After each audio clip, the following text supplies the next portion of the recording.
part of Mahi Resort Splat zones. We see a very similar con we've been used to from Over Jackson. We see something similar we've been used to from Prominence as well. Over Jackson in yellow, Prominence in the purple. Let's see how they are going to tackle this wide open space called Mahi Resort. And the junior is already dead, I don't know to what, as well as the 52. And this looks like a really strong opening for Oro Jackson, and of course Isabel on the Tetras, their signature weapon. The heavy force into the water, that's so unlucky for Velos there.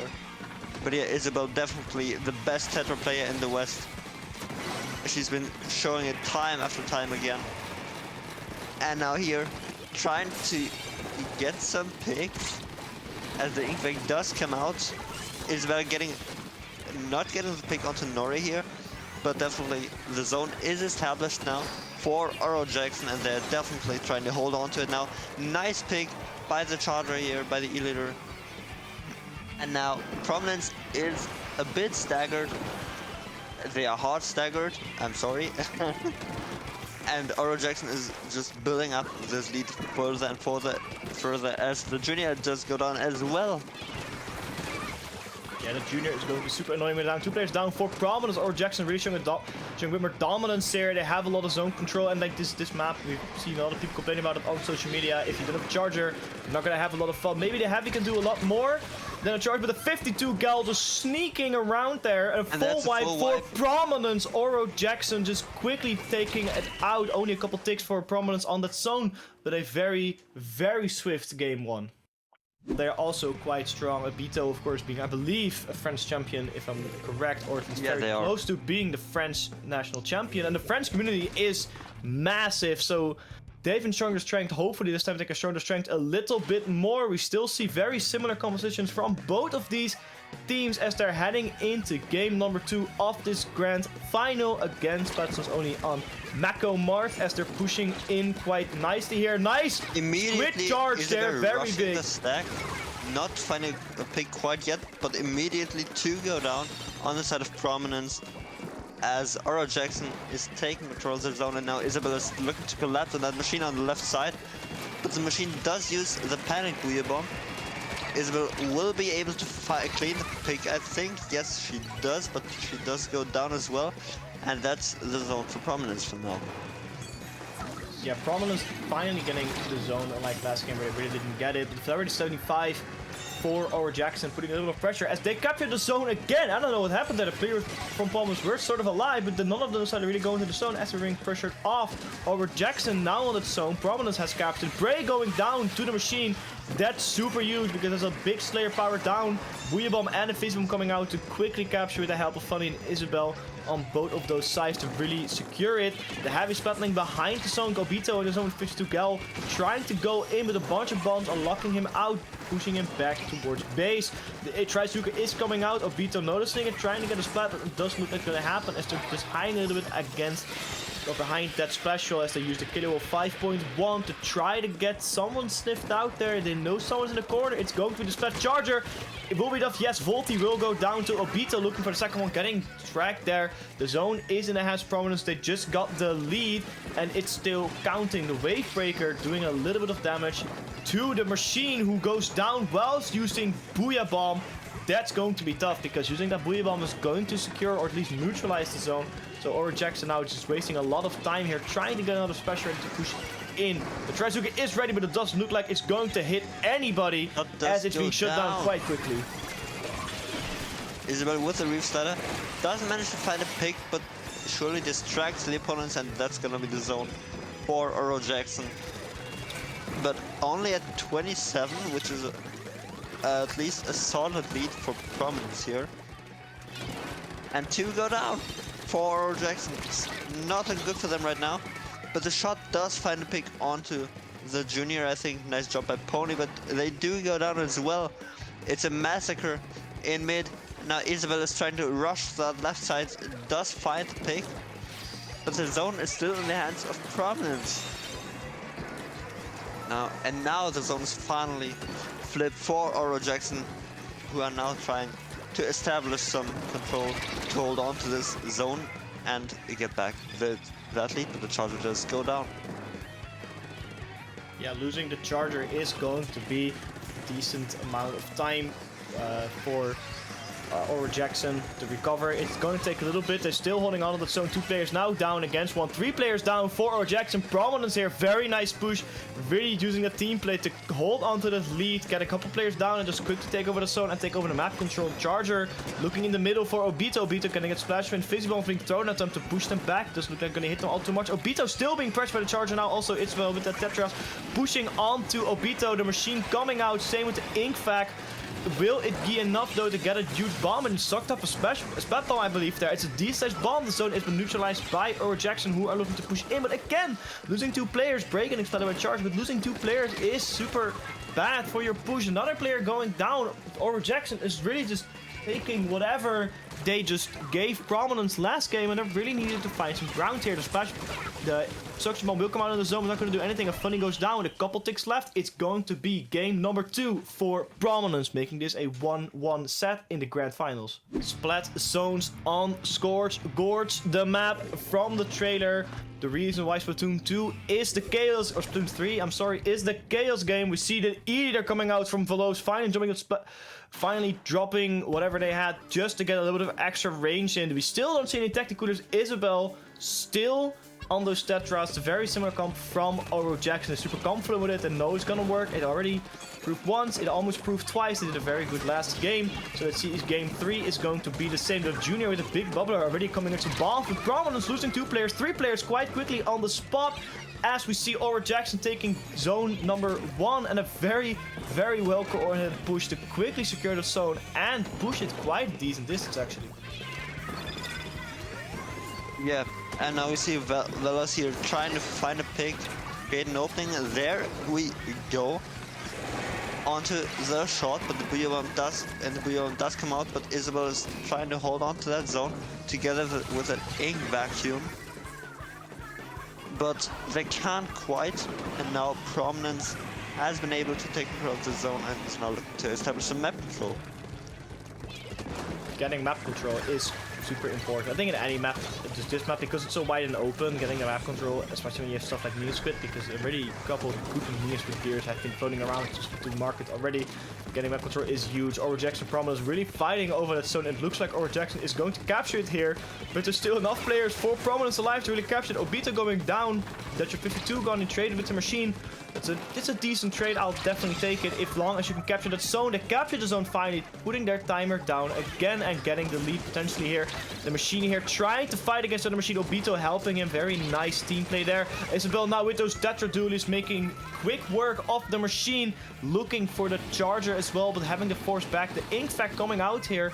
Just trying to suck up ink, but it doesn't look like to really capture anything. But just the bomb is quite nicely done in the zone. As 3 players for Oro Jackson are down now, so Prominence still keeping onto the zone, getting a full wipeout and taking their timer past 30s.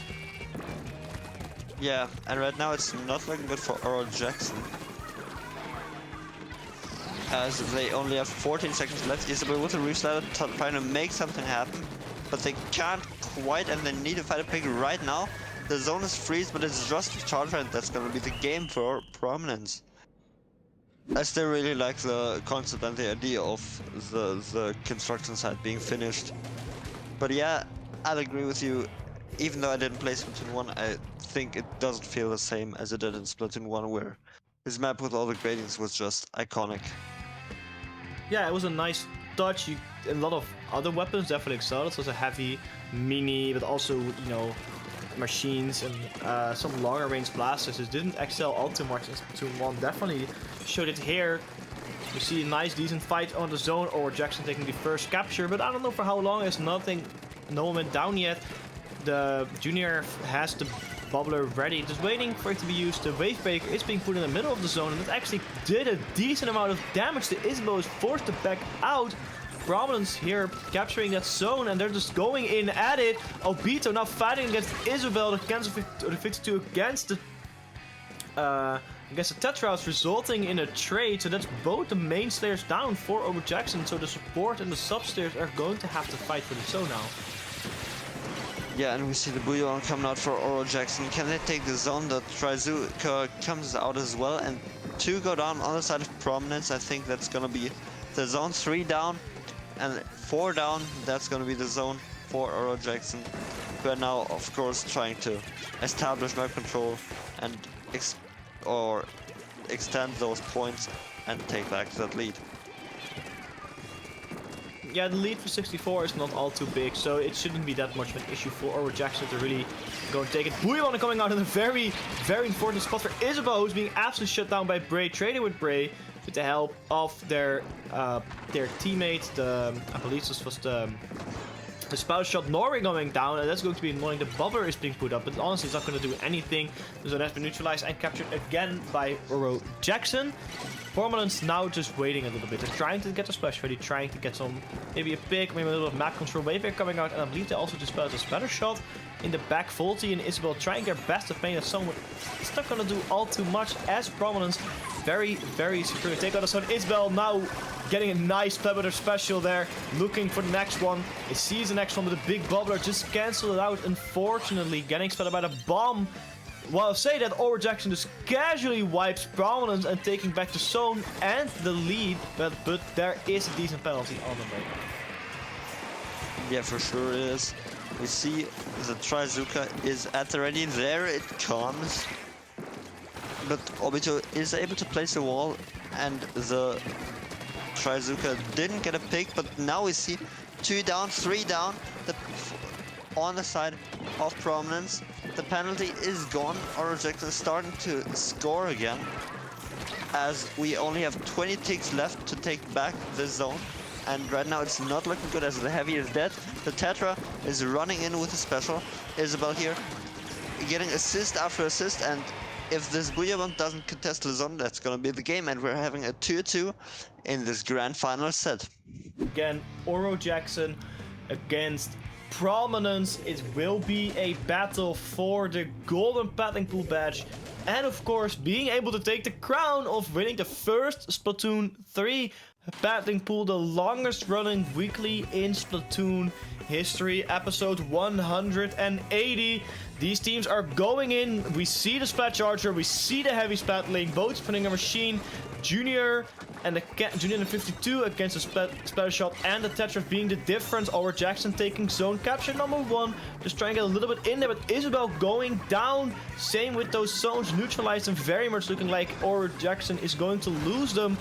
They lost one, but not the other. Wavebreaker now on the field from the Heavy Splatling, trying to get information, trying to get damage in. It doesn't look like it worked all too well. Oro Jackson is still, for dear life, holding onto the zones. Yeah, and now they're trying to collapse on the left side. Smart jump out from I don't know what weapon that was. Now we see the Junior getting absolutely bombed out. It's the machine getting absolutely bombed out on the top right side. But we do see specials coming out. The Booty Bomb and the Killer Whale taking down 2 players of Oro Jackson, capping that zone as Isabel goes down as well. The Booty Bomb does come out, but a nice bomb onto that K machine, or machine, I'm so sorry, will take them out. And both of these teams have been fighting for the zone. No team has been able to really establish control of either the zone or the map as of right now. So let's see how this plays out. Yeah, it's still a very close fight. Prominence now in the lead and counting. I don't know how long they'll take it though, as a very nice splat there from the Splat Charge below. That's going to be massive, getting the backliner down, able to capture one zone, neutralize the other. I don't think they realize they have to capture the second zone yet. They have to get on it quite quickly because the timer is not ticking down. They have to get on and finally capture them, but that took way too long for Oro Jackson to realize it. That's going to be a huge mistake. Going to cost him a lot. Follows, getting the splat onto Isabel. Losing at Slayer, it's going to be quite tough to build Swallow. The Trizuka is coming out, getting a decent on Bito and 2 players down. Luckily for Oro Jackson, that saves them, but man, not capturing that zone, that was a giant mistake. That definitely could have cost them the game there. Luckily, Prominence wasn't the fastest one to respond to it because they auto respawn. I don't think a lot of them are really quick respawns, so that was very clutch for our Jackson, but still The machine a gets bit an too amazing close to pick here. comfort. Bray here getting splattered nicely by the machine, like you pointed out. It was very nice to the grade. Only a couple ticks left for our Jackson to take on that crown. Veloz trying to get the splat. Our machine doesn't work. Amazing pick by the Kim. Another splat there, looking to get the next one. The bubbler is And out, it's but it's not gonna do a and lot. that's- The zone it's has been the game. neutralized. Now it's the game, and that's gonna be the set. And Oro Jackson takes it 3-2 over Prominence in this first paddling pool of Splatoon 3.